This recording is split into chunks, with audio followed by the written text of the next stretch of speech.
My name is Bonnie. And I'm Carol Ann. And I'm Kathy. And I'm Colette. My family and I moved back to Manitoba, out into the country, and just up the road from us lived an amazing family. And they turned out to be such good friends and neighbors.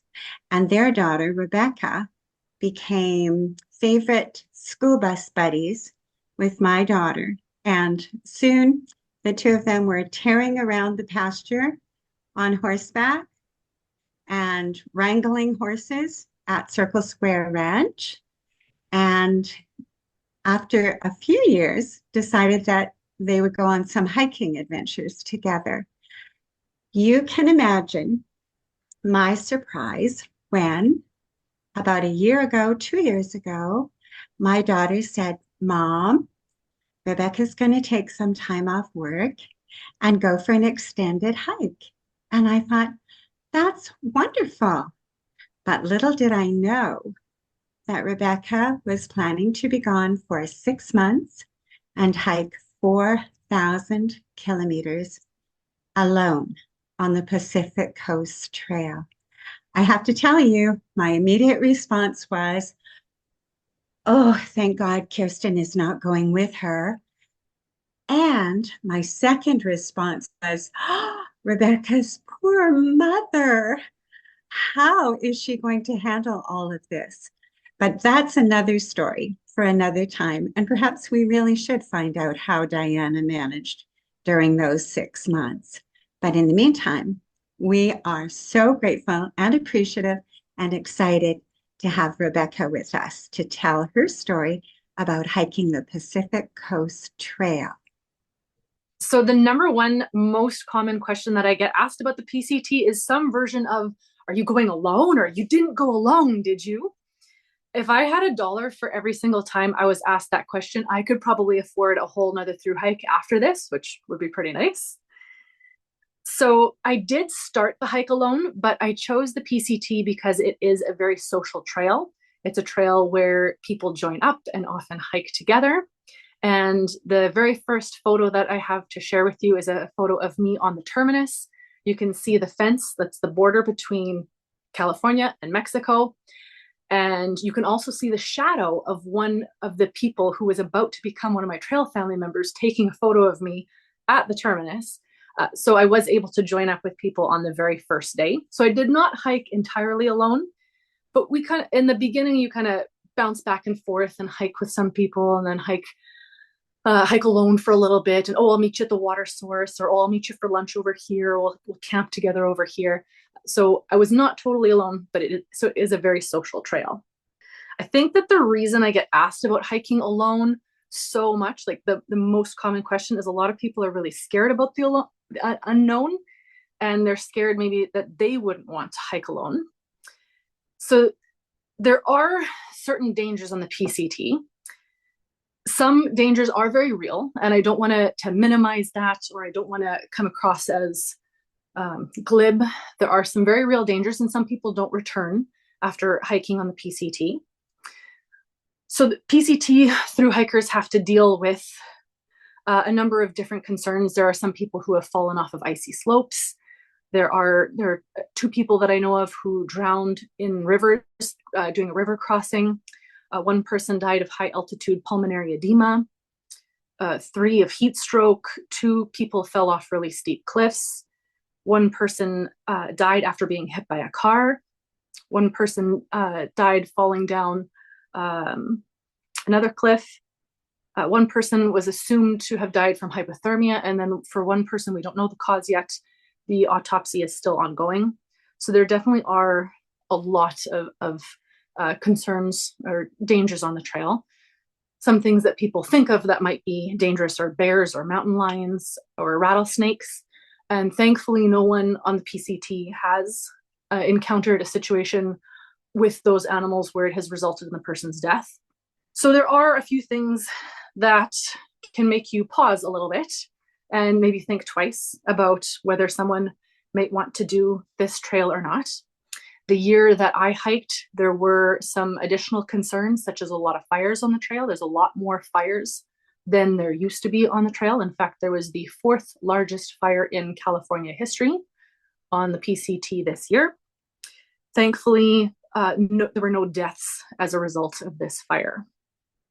So rather than just worrying about all the different dangers that the PCT can present, and I should have said, the PCT is the Pacific Crest Trail, not the Pacific Coast Trail. A lot of people think it's on the coast, but it's the Pacific Crest Trail. So rather than just worrying, and sometimes like I'm sitting on a rocking chair right now. There's one lady who says that worry is like a rocking chair. You just go back and forth and really get nowhere. Rather than worrying about it, you can turn that concern into something that's more productive. So there was a lot that I did to prepare for the trail.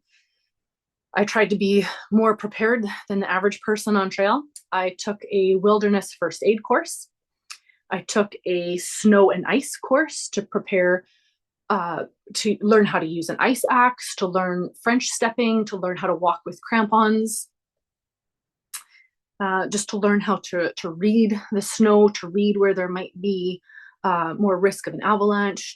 I prepared a lot of meals on my own. So I wanted to make sure that I was prepped in a sense prepped to take care of my own body on the trail.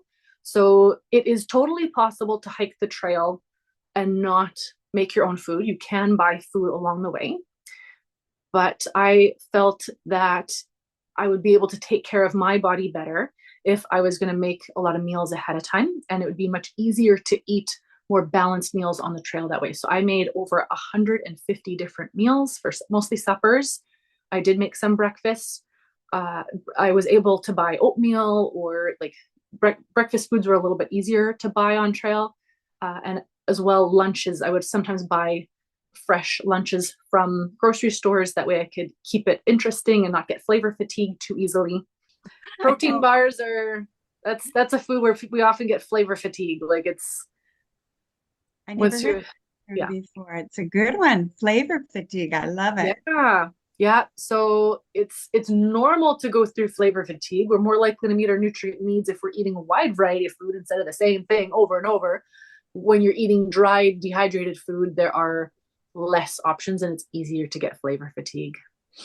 But mostly I was eating food that I had prepared myself. And along with preparing the food, I had to prepare, where am I going to ship all of this food? How am I going to get it to me on trail? How am I going to get it across the border from Canada to the States, where they don't allow just any type of food?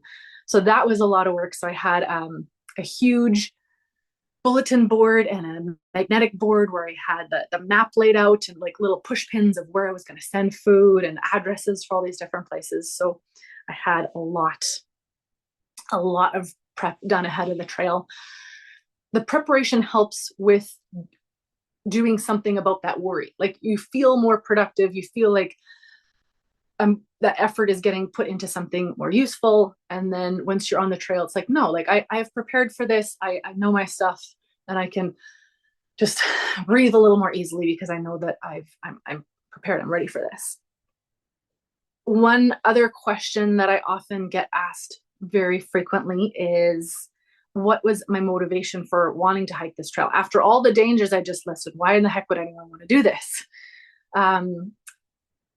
One motivation was when I turned 34 years old, it was a little bit of not a midlife crisis, but sort of. So I realized I was the same age that my aunt was when she passed away. My aunt was 34 years old. She died of cancer. And I realized that 34 is not that old, not as old as I had once thought. Like I was younger. I was in grade 8, I think, when she passed away. And when I turned 34, then you suddenly realize that's not that old at all. And all the time that I have yet to live is time that she didn't get. And our time here on earth is not guaranteed. And what do you want to do with that time? What do you want to look back on and think, I'm so glad I did this, that, or the other thing. And what does that mean for me? So I love backpacking. I love being out in nature. I think that nature is very restorative, very healing. And I wanted to tackle a goal that was hard enough that I didn't know for sure if I could accomplish it or not. And I wanted to take a significant amount of time off work to really, just forget that I have a job, not entirely, but take enough time off work that it's a little bit of a reset. So yeah, my aunt was a big inspiration. Once you do get on the trail, there are you have to figure out how to stay on the trail. So when someone is hiking along the PCT, something that they use to navigate, what most people use to navigate, is an app called Far Out. Anytime I would say Far Out, oh, you're Canadian, aren't you? People would start commenting, oh, you say your A's and your O's a little bit differently. So, but anyways, this app is called Far Out. I would carry paper maps with myself as a backup. It's really important to have more than one way to navigate because you don't want to get lost. And if your phone falls in a river, you need to be able to get to the next resupply stop and buy a new phone. So I had paper maps as well. Didn't have to use them hardly ever. But Far Out has GPS so that you are able to navigate even if you do not have cell service. So we use Far Out to help guide us. Another benefit of this Far Out app is that people can upload comments. So they can write comments that are location specific. So if someone comes across a stream and this stream has very, very low water and they want to warn hikers that are coming up behind them that watch out, you might not be able to get water here in a few days, they can put a comment on that location for that stream. And then when they get to town, it uploads, and then the people behind can download those comments before they start out.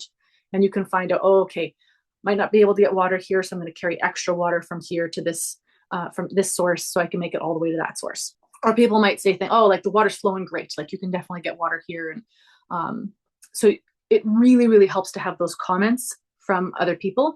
It helps to have those very factual comments. Most of the time, those comments are very useful. Sometimes people go beyond just the facts and they include a lot of opinions. And you should do this and you should do that. And sometimes they also include their own fears in those comments. And when we got to the Sierra, people would start putting comments in, and that would say, oh, this one, like you thought Forester Pass was bad, like the next one, that's the really bad, the Glen Pass, that's the really, really scary one, like that pass was so bad, and we had to, like, we self-arrested, and it was like challenging, you couldn't find the path, and people are making all these comments about how terrifying it was and how scary, and like making it sound like you should turn back and not tackle that at all.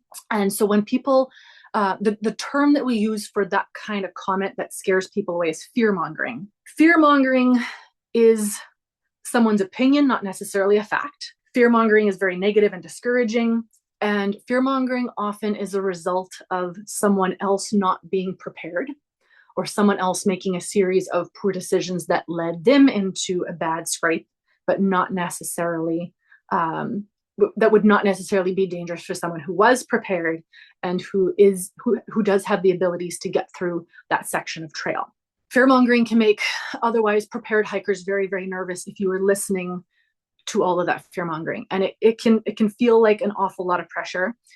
This pressure was making me feel very, very, very nervous and very scared for going over these mountain passes in the Sierra. You'd get over one pass. Oh, I did it. I got over Forester Pass. It's the biggest pass. It's all downhill from here. Because, once you're at the top, it's all downhill, sort of. But then the fear mongering would start, and they say, oh, no, Forester Pass wasn't the bad one. It was this next pass. And then you're like, oh no. And you're really, really worried for what's coming up. But then you are able to get over the next pass. And then they say, no, that's not the bad one. This is the bad one. That's the scary one. And then you're like, oh no. And you start to figure out every time you worry needlessly about these passes that are coming up, it turns out to not be such a big deal. And I had to just stop listening to those fear-mongering comments, because I had done a snow and ice course and I was prepared and I was able to handle those particular crossings. I was able to navigate and find the actual trail. I didn't have to cut switchbacks and go up a dangerous section because I was able to find the actual trail. Hey man, let's go. Here we go. Whee!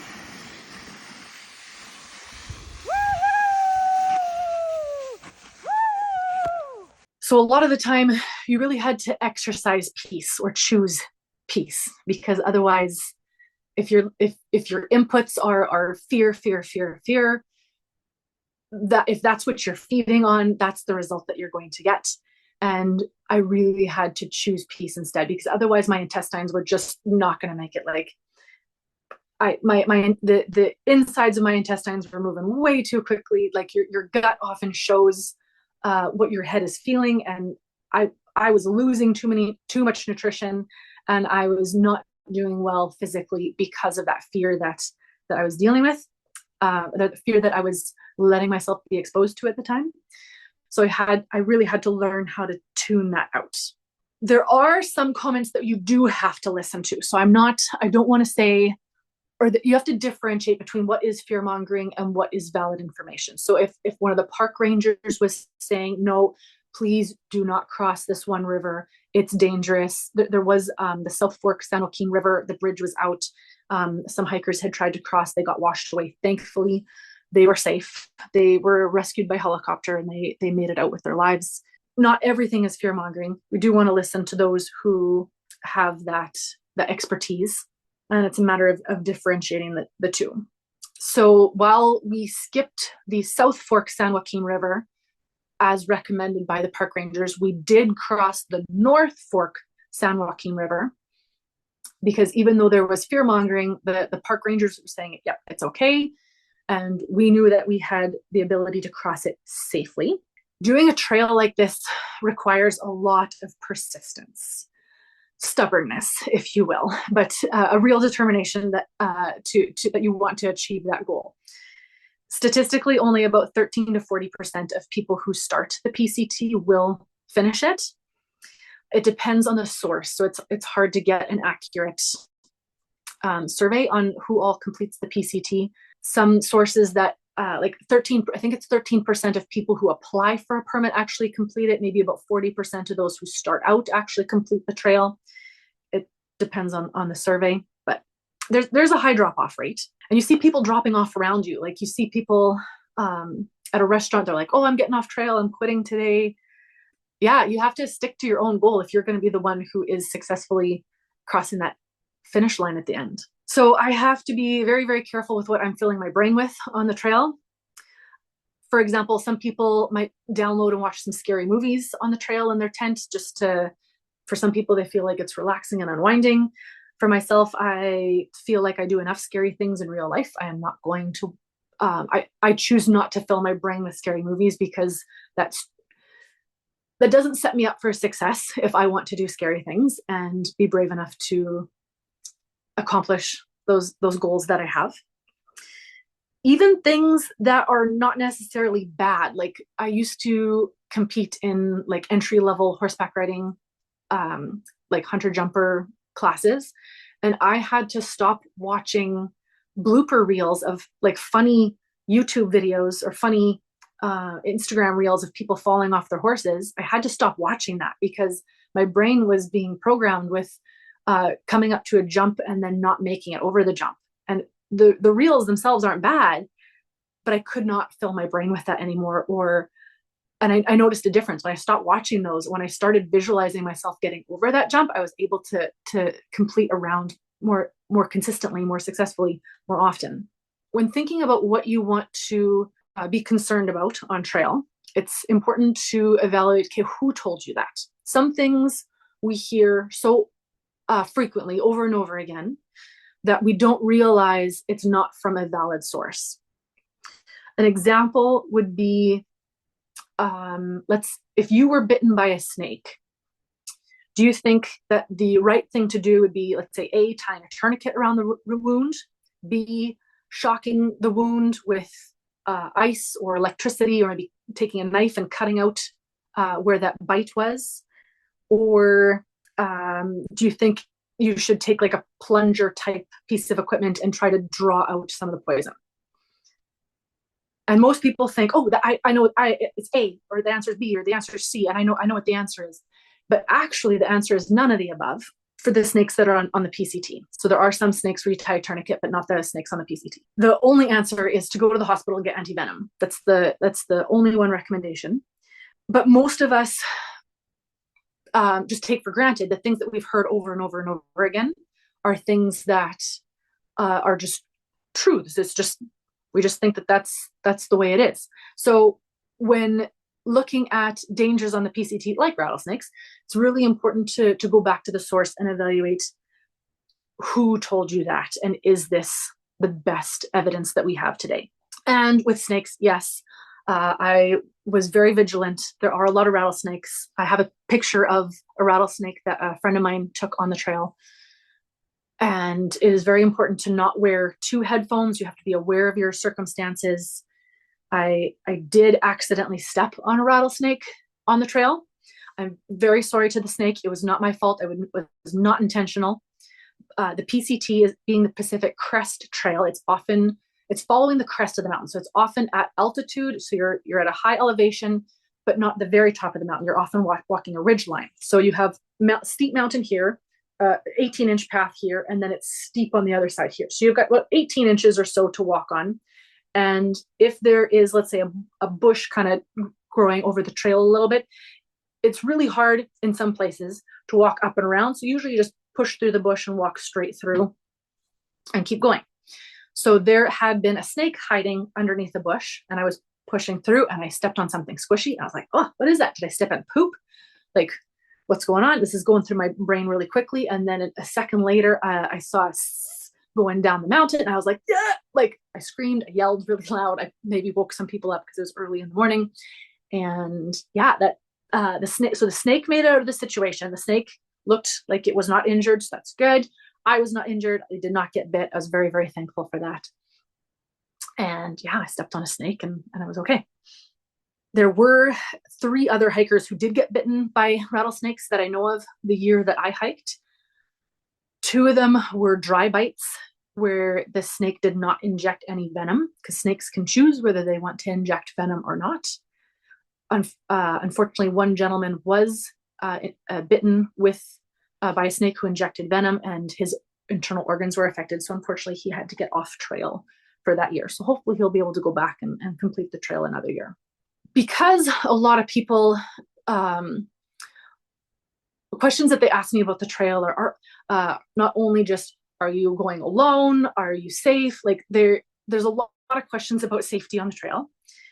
When you are encountering situations on a day-to-day basis where you do have to be careful, your safety, there are risks, but you can mitigate those risks. It's really important to evaluate what your self-talk is. What are you continually telling yourself, and what are you dwelling on? So there are some hazards that started early on in the trail around mile 160 or so, around San Jacinto Mountain. Even though you're in the desert in California, and we started in early April, there is still snow because it's at a high altitude. So there's lots of snow. And California gets a lot of snow, feet and feet and feet of snow, so much snow. So when you're walking on that top layer of snow, sometimes the snow rots and the snow collapses underneath, and there's just that crust on top. So when you step on that fragile crust, your leg can punch through in certain places. Sometimes it's totally fine. You can walk on the snow and it's just like walking on cement. And sometimes you post hole and your leg punches through. That can be dangerous because your leg could encounter a rock or a stick that can impale your leg. And it can be pretty scary walking on this uncertain ground. Also, when we are going along, when we were hiking San Jacinto, there were so many blowdowns. A blowdown is a tree that has fallen down across the trail. And often I have a picture of me sitting on a tree that's flat, and we're like, hey, what a big tree. Let's take a picture. It's kind of fun. The trees that were a little tricky, we did not take pictures of because we're focusing on our safety. So we're not pulling our cameras out at that time. But sometimes when the trees fall down, and again, there's a slope here, a little bit of path, and then it slopes sometimes very steeply in San Jacinto. When the tree falls, it's at a steep angle. So there was one time where I was crossing this tree, and the tree did not have any bark on it. So it's very, very, very slick. And I slipped a little bit and I was able to grab and hold on. But had I continued to slide, I would have gone down a ravine very, very quickly. A slide that would have maybe started out fun, but would have resulted in very significant injury if it was survivable. There was a gentleman who unfortunately passed away in that area, that same area, a few years ago. So there was cause for concern in that area. And I don't think, or after slipping that little bit, I don't know if my muscles have ever shaken so badly from fear. So you're just like, your hands are shaking, your legs are shaking, you're still in the middle of that snowfield. You still have a number of feet to cross yet before you reach safety. And it's no safer to turn around. Like, in fact, it's difficult to turn around and go back, and you still have previous snowfields. So it's just as safe to go forward as it is to go back, but your muscles are shaking. You have to calm down. You have to pull it together, for lack of a better phrase, in order to get to the next safe spot on trail. The self-talk that helped me the most was meditating on different scripture verses. And I apologize if I cry. I'll try to get through it. But some of these just mean so much to me that, yeah, it just brings back a lot of emotion. So early on in the trail, one of my favorite verses was Psalm 37, 23 to 24. The Lord makes firm the steps of the one who delights in him. Though she may stumble, she will not fall, for the Lord upholds her with his hand. And I would say that to myself over and over and over until the shaking stopped. And it gave me a lot of courage to continue and do the hard things and to push through. And to know that, yeah, there's like, it's when you stumble, like there will be stumbles and slips, but I know that I will not have a bad fall. There's a lot of very, very applicable scripture verses to different dangerous spots that we encounter on the trail. In the Sierra, there are some very dangerous river crossings. I did mention that a little bit earlier on. Some rivers you have to wade through. There's not a lot of bridges. California is very, very rough on its bridges. I feel sorry for the people who have to work and repair and maintain those bridges, because it seems like when they build a bridge, there's an avalanche or something, or like there's huge trees being washed down rivers, and they just obliterate a bridge that was built. And I can send you some pictures of bridges that were just taken out by huge trees. We saw several signs that this bridge had been damaged. It's safe to walk on, just missing one railing. And we think that this tree right over there was the one that had fallen on the bridge and damaged it. The people who build bridges have their work cut out for them with all of the nature that keeps wanting to tear down the bridges. So because bridges don't always last very long in California, sometimes you have to wade through these rivers, and we would do that very carefully. So you want to maintain at least 3 points of contact at all times when going through a river. So you've got 2 hiking poles, you've got your 2 feet, and you only move one of those at a time. So you move one hiking pole, get it firmly down, then you move 1 foot, and then you move the other hiking pole, and then you move 1 foot, all one at a time. So whereas your normal walking rhythm is moving both poles and both feet, going through a river, you're only moving 1 at a time. Same thing with going over a snowfield. You want to maintain 3 points of contact.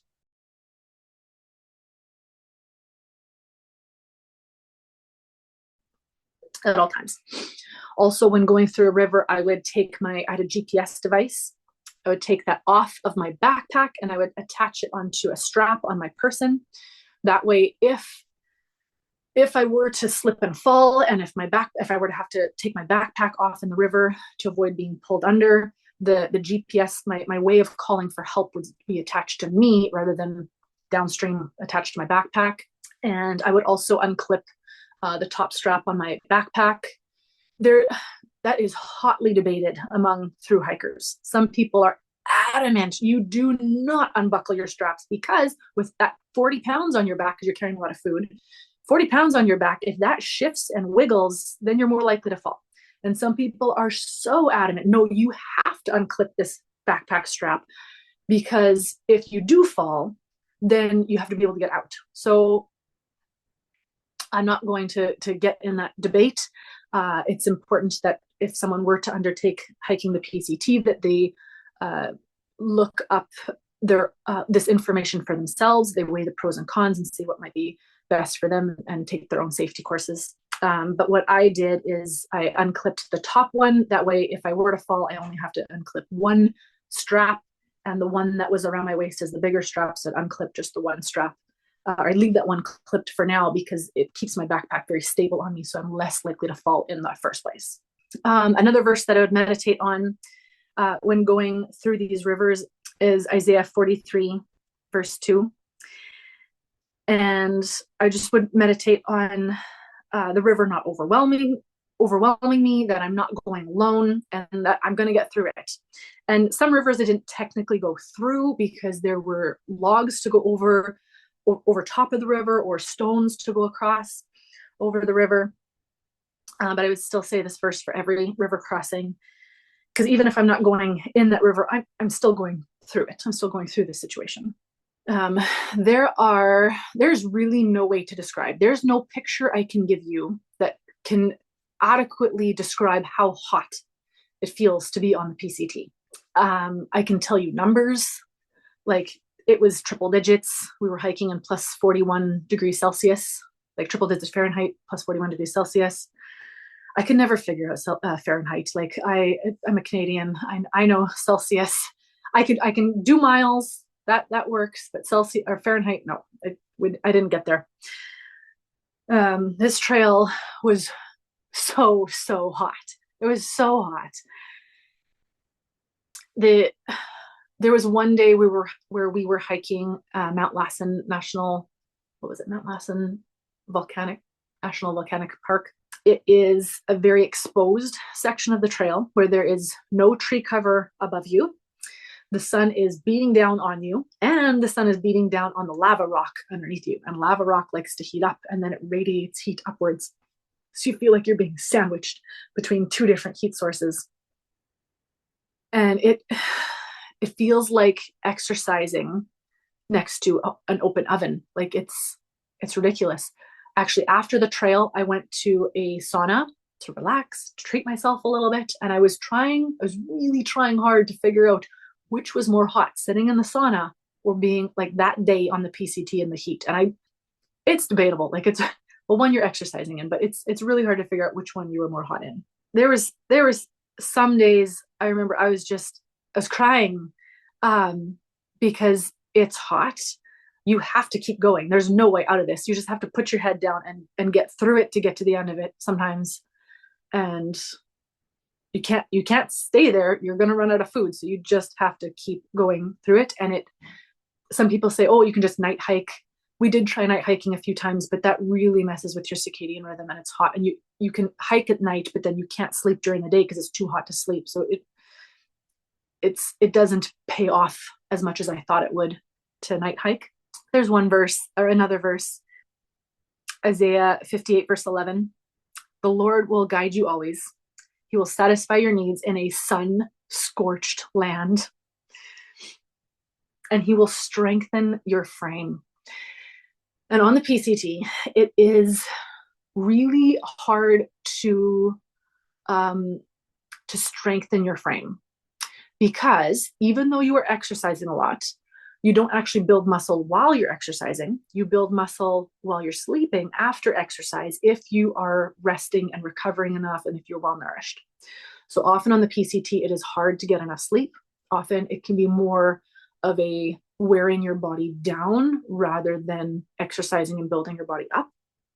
So strengthening your frame is definitely something that is on the mind, because if you want to be able to accomplish this goal and get to that finish line, if you are continually being weaker and weaker, you are at risk of injury or getting sick. and at risk of not being able to complete the trail. The verse continues on saying, "You will be like a well-watered garden, like a spring whose waters never run dry." There's the tears again. Yeah, it,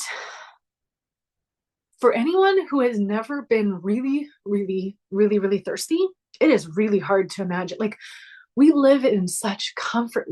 You turn the tap on and there's water, that there's always water. But to be walking through a desert and to be carrying a limited amount of water where you're thirsty, but you can't just guzzle it too much because you have to save some for later. And you are relying on those comments, like that someone said a few days ago, that there's still water here. You are relying on that water source, like having a spring whose waters never run dry.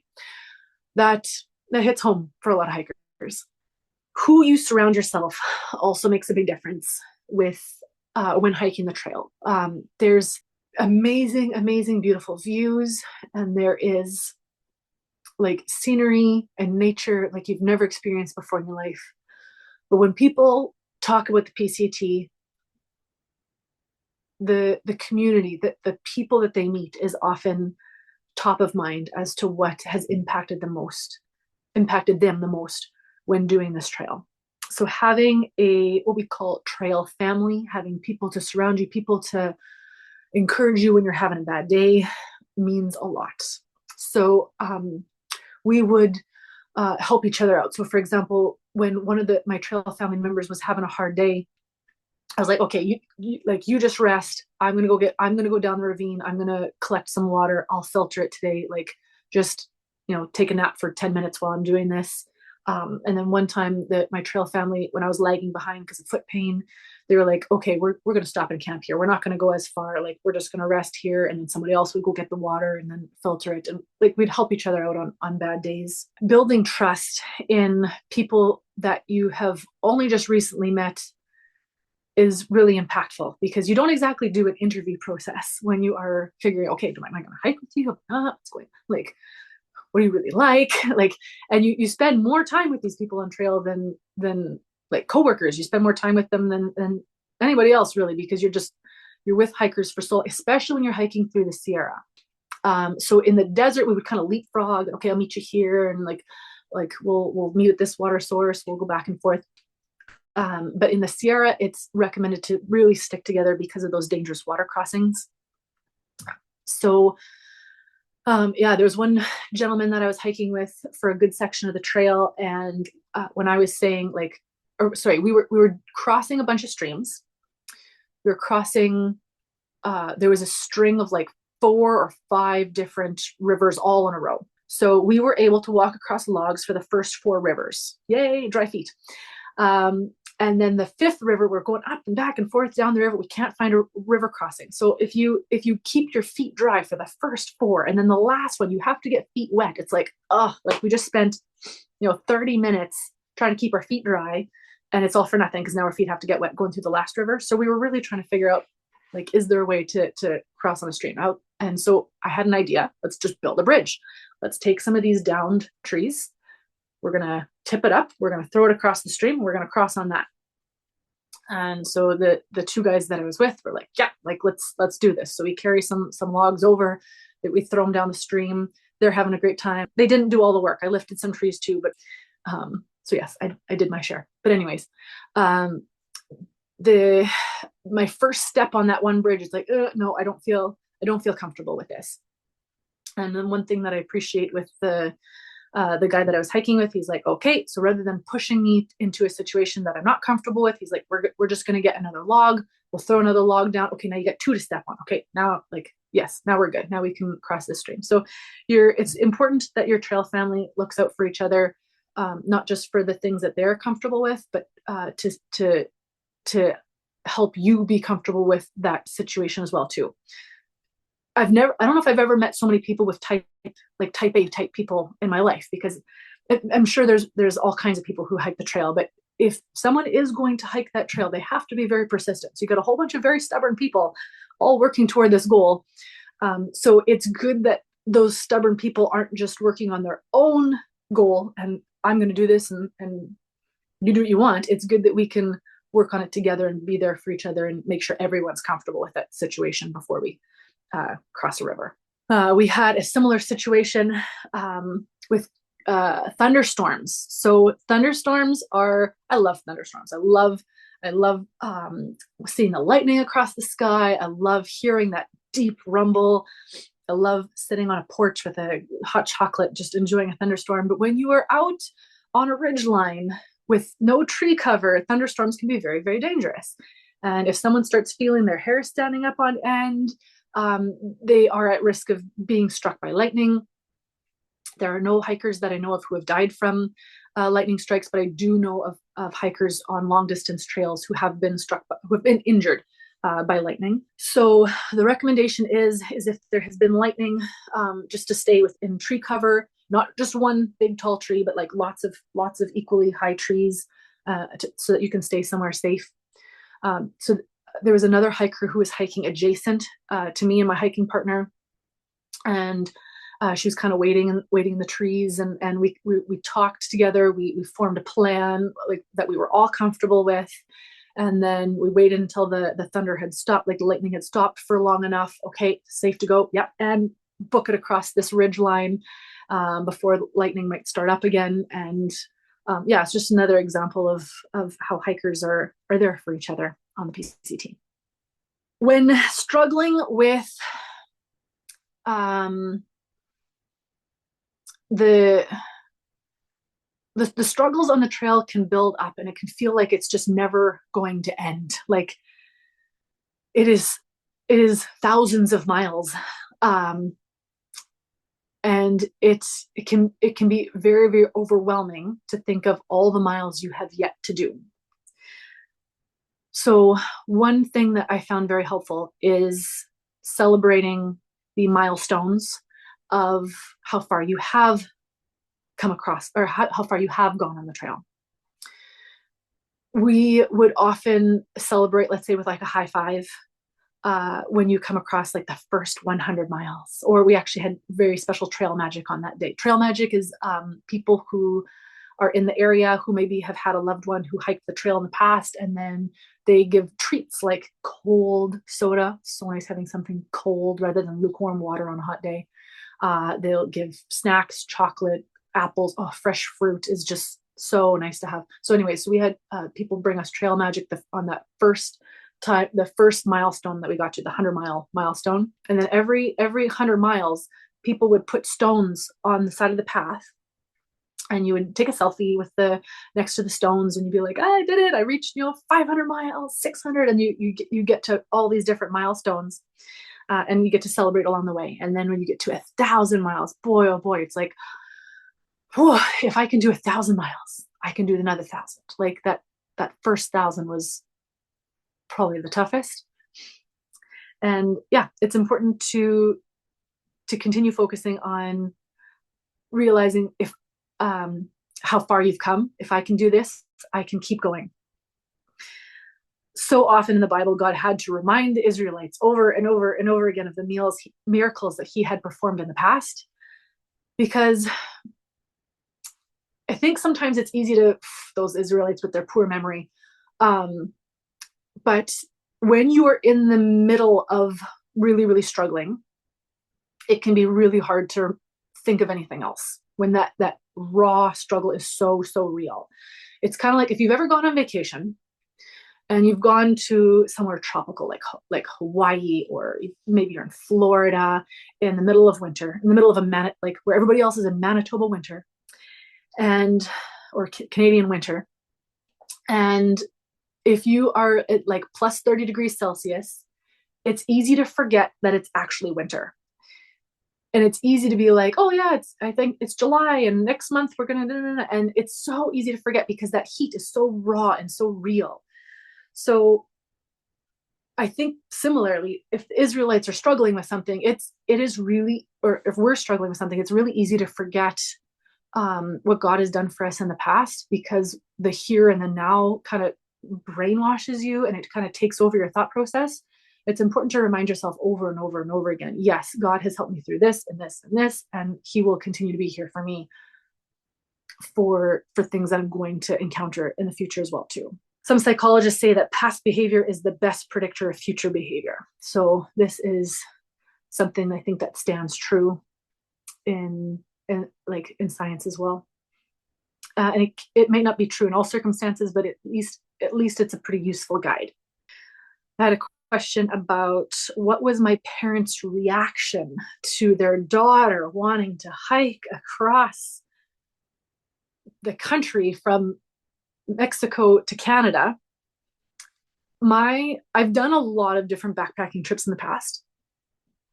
My mom knows that I have the smarts to turn around if I need to. So there have been, one example is hiking the Kalalau Trail in Hawaii, where it's probably the most beautiful, it's even more beautiful than the PCT. It is the most beautiful trail I've probably ever been on. But you can have the same trail become a very, very different hike depending on the circumstances. So that day, that trail was quite hazardous because of very, very high winds. And it was at risk, we were at risk of being blown off of that cliff to the point where the wind was so strong that it was blowing me towards the mountain.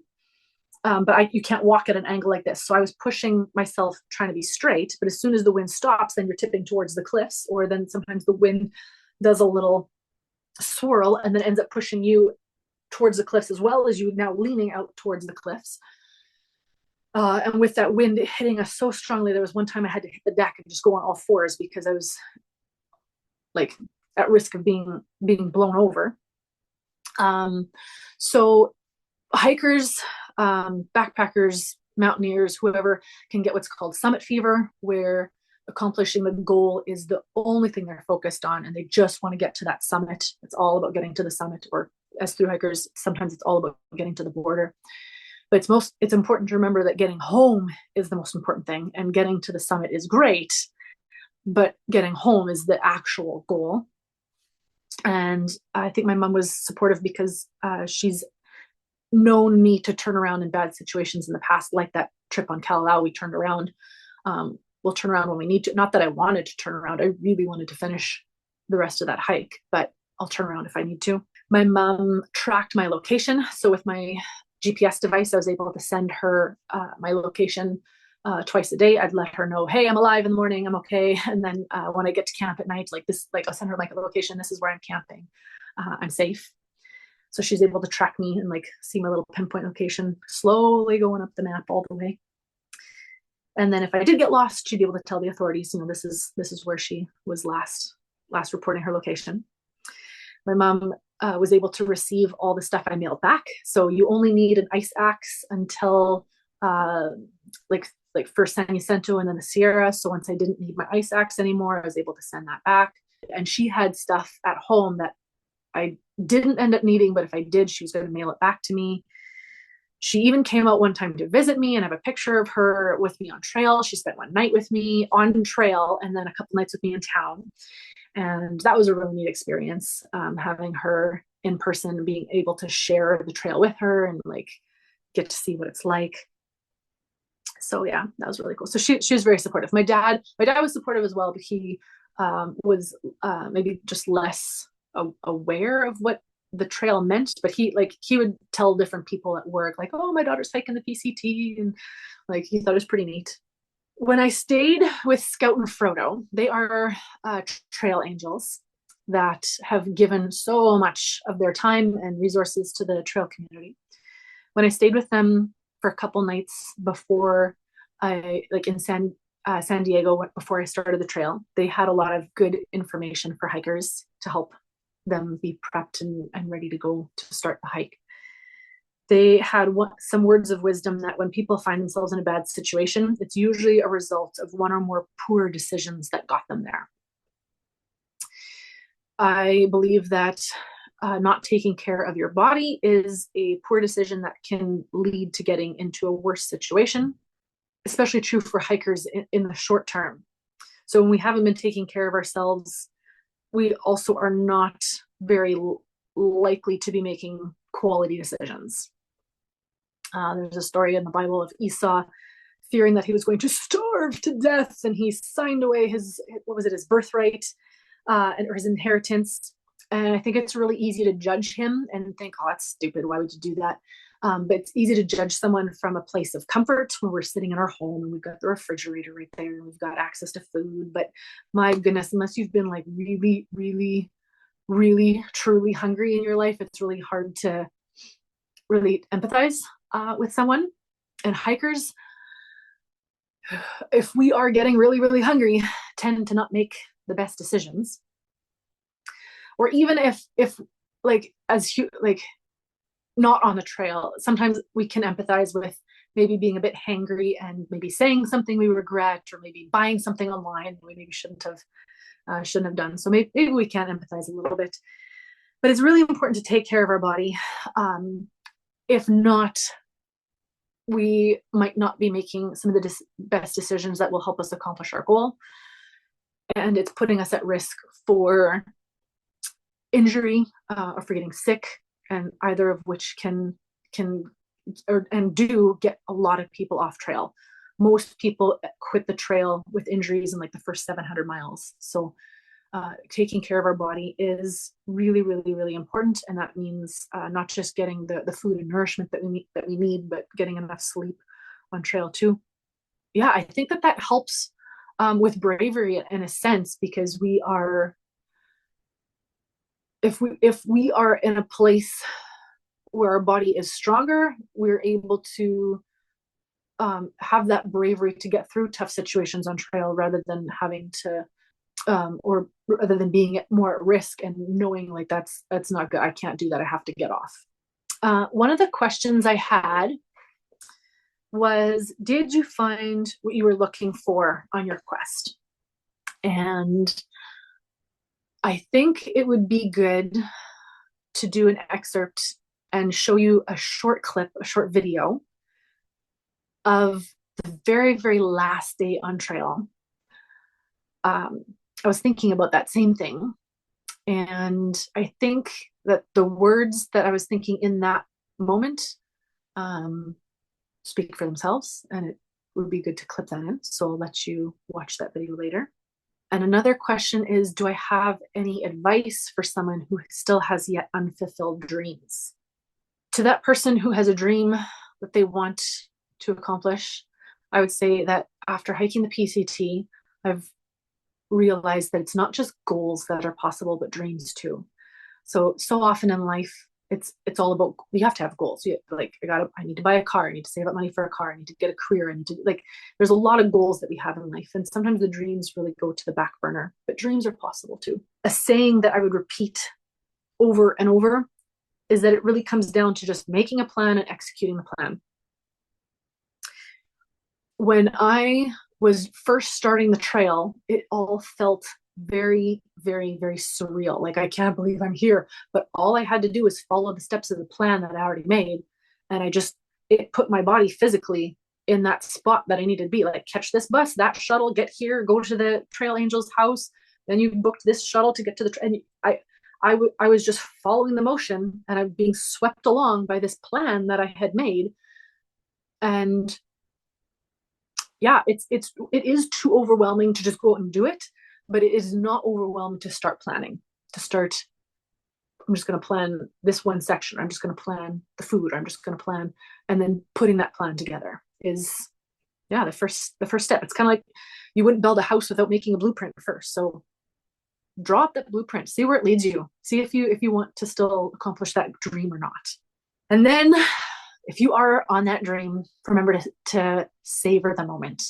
Sometimes I would just be at a spot on the trail where, like, I'm a real thru hiker. Like, this is really cool. Like, sometimes you can get imposter syndrome, or sometimes you can, I don't know, sometimes you just going through the motion, you don't take it in. But sometimes I'd be sitting, let's say at a resupply stop in town, and I would just be thinking, wow, like, all the steps that I've taken, both physical steps and like planning steps, they led me right here, right to this moment in time, this one spot. And I'm a thru hiker. Like, it's pretty cool having that be, to just become part of your identity. There is a mental health expert and counselor that I follow who says facts are your friends. So when dealing with fear, it's important to remember what are the true facts. So even prior to the PCT, this was a strategy that I would use. When I'd do solo camping in grizzly country, it could be pretty easy just to stay awake and worry about what if there's a grizzly, what if there's a mountain lion, what if there's this, what if there's that. But what I would do is I would repeat all the facts in my head and say things like, okay, I followed the rules. Like all of my food is stored in the bear locker. It's away from my tent. I didn't spill food on myself. I don't have any smellables in my tent. Smellables are things like bug spray or suntan lotion or toothpaste, like things that are not consumables for humans, but bears are attracted to anything with a scent. So anything with a scent goes in the bear locker. And I would just keep telling myself, like, I followed all of these guidelines. There's nothing more I can do. And then I have a good night's sleep. It's important to remember that even though there are risks, you don't want to, if someone is thinking about doing the PCT, you don't want to be too laissez-faire about it. Like you do want to be very prepared, but you also don't have to worry about, you don't have to worry too much about the hazards, because statistics show that you are more likely to die in a car crash than by any of the things that I mentioned at the beginning of this presentation. You'd be more likely to die in a car crash 200 times over than be killed by a mountain lion. And it's easier to be scared of a mountain lion. Most of us are not very scared when we get into a car. We just drive. It's just part of life. But you are more safe on the trail than you are at home driving around to work and back and forth. Your chances of getting killed by a bear are like 1 in 2.1 million, whereas your chances of getting killed in a car accident are like 1 in 101. So it's vastly different. And even though the trail sounds so unsafe, and yes, I don't want to come across as crass at all. There have been some deaths on the trail, but if you are prepared, it is a very safe place to be. Very common saying on the trail is the trail provides. This comes up over and over and over again as you are hiking or as someone is doing the trail. And the trail provides can mean anything from something that's tangible or intangible. So it can mean encouragement from trail angels or other hikers. It can mean being given an item that you needed, that maybe something that broke. So for example, I was given some bungee cord. I didn't have to buy, which sounds so simple, but it's a really thoughtful thing for someone to be like, oh, here's some bungee cord when I was about to buy some. I was given rides, hitches around fire closures. That was so beneficial that I didn't have to walk through that one fire that had the air quality index was like 700 in some areas. That was the Park Fire, that 4th largest fire in California history. I was given a place to stay at some trail angels' homes. Trail angels, I think, did I mention trail angels are people who give to the trail and will give food or rides or bring medicine or give food. Food's a big one for hikers. Give food to hikers. The trail provides is something that where there's a need, somehow that need is provided. Prior to the PCT, I was doing some practice hikes. We call those shakedown hikes. And I wanted to climb Mount Temple. It's not the first mountain I've ever climbed, but it's hard to get a lot of experience living in Manitoba. But so this is one mountain that I wanted to climb. I felt like it was enough of a challenge. It's just not too much more difficult than other mountains I've climbed, but it was a little bit more challenging than in the past. I wanted to learn more. I wanted to challenge myself a little bit more. And closer to the top, but still like there's only like a mile left. That's like the longest mile ever. There's a tricky spot where you can scramble up what we call a no-fall zone. So a no-fall zone is if you fall, you might not survive. And I was really missing my friends. I'd originally planned to do this hike with some friends from my hiking group, but it didn't work out, and not everyone wanted to do that hike. So I was by myself, and it's going up this scramble zone. Another rule in climbing is don't climb up what you can't climb back down. And I was partway up, and the climb kind of started to lean out a little bit, where you're climbing on this side and it goes out a little bit before it goes up. And I was like, I'm just not comfortable with this. And I was like, do I keep going? Do I go back down? If I go back down, like I can't see where to put my feet anymore. And I'm just like, ooh, like, this is not great. I was able to climb back down, and I was just sitting there and thinking like, I don't know if I want to, I really want to climb this mountain, but I don't know if I want to continue or not. And a verse that came to me was, on the mountain of the Lord, it will be provided, which is kind of like the trail provides. I think it's a little bit more than coincidence that it's pretty close. So I'm sitting there, and I'm like, I could go back down, or I could continue. I'm not going to give up yet. Like I have not reached my limit yet.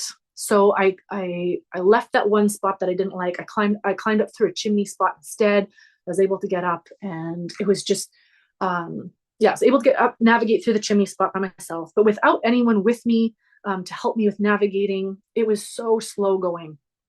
I was using GPS, and the GPS would say, okay, the path is here, and I would follow. Oh, and then the GPS would like flip, and then it would be, no, you're supposed to be over here, and then, oh, for crying out loud. So then you go over here, and then, oh no, the GPS, like it was just tougher to navigate than what I had experienced in the past. And like doing it by yourself is just a lot of mental work. So again, I'm thinking about this verse that on the mountain of the Lord, it will be provided. And thankfully there's a group of 4 girls, experienced mountain climbers, and they're climbing along, having a great day. And they're like, would you like to follow us? I was like, yes, I really would. And they were so kind, and just following in their footsteps. And like, rather than having to make all of the decisions myself, I was just so thankful for their help. So I think that was like my first experience with that verse, but that it really comes into play on the PCT as well too, where, if I can leave you with one thing, it's on the mountain of the Lord, it will be provided. Well, Rebecca, I want to thank you for sharing this incredible story with us, and sharing it with us, but also with the viewers. I will never be able to walk that trail. However, you made it feel like I was there. You gave us, those personal stories that made us feel like we had actually experienced it. So I want to thank you so much for being on the show and being so vulnerable and sharing those stories with us. You're welcome. Thank you. It's good sharing with other people. You can, if you spread the joy, then sharing joy kind of multiplies it. So that's nice. It's nice being able to share with other people. Yeah. And if you've been interested in what Rebecca has shared about this, and you have an adventure story similar to hers that you'd like to share with us, then you can write us at recoveringyourvoice@gmail.com. But till next time, keep sharing your stories.